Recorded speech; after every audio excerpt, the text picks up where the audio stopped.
And joining us with more details is Jeff Moore. He is the deputy editor of Carolina Journal, a publication of the John Locke Foundation in North Carolina. Jeff, nice to see you. Thanks so much for being here. What is going on at UNC? Violent protesters tearing down the American flag, resisting arrest. I mean, can you believe this is happening in America? I mean, they're telling us, they're anti-American when they take down the American flag and put up the Palestinian flag. They chant death to America.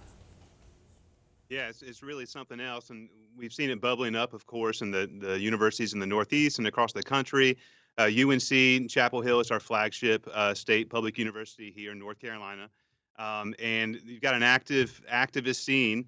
We had some activity around the statues, if you may remember, from just a few years ago, tearing down statues and all the like. And so you've got them trying to jump on the bandwagon here with the pro-Palestinian cause, creating a ruckus. They violated university rules.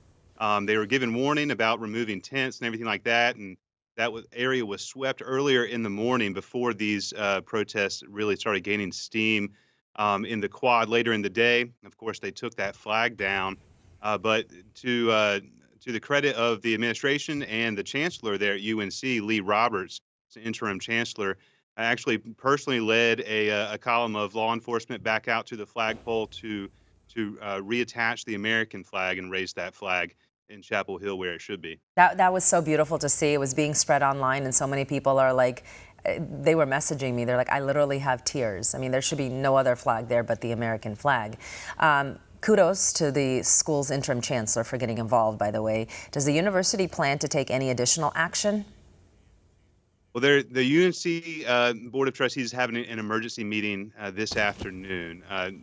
We anticipate them planning for any escalation. The protests like this, as soon as it becomes a national story, and because of the nature of some of the activists and the protesters, it may actually encourage some further participation if people wanted to go ahead and punch their activist card and say that they were part of the pro-Palestinian protest. But to the credit of all of the students, the other students at UNC Chapel Hill, the ones that helped re-raise the American flag, the ones that protected it from hitting the ground, and while they were getting pelted by water bottles and all sorts of things there, really gives some encouragement that the majority of the student body, as Chancellor Roberts was indicating, are not in support of these kind of radical acts, and actually would like to just finish up their semester at school and get involved in their summertime activities, I'm sure. For all our viewers asking where One America News is heading in the future, we would like to introduce you to OAN Live.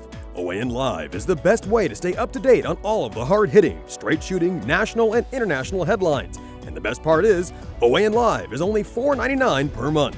All the credible, honest, unbiased reporting One America News offers at a fraction of the cost of cable. Just go to OANN.com to easily sign up for OAN Live and stay informed.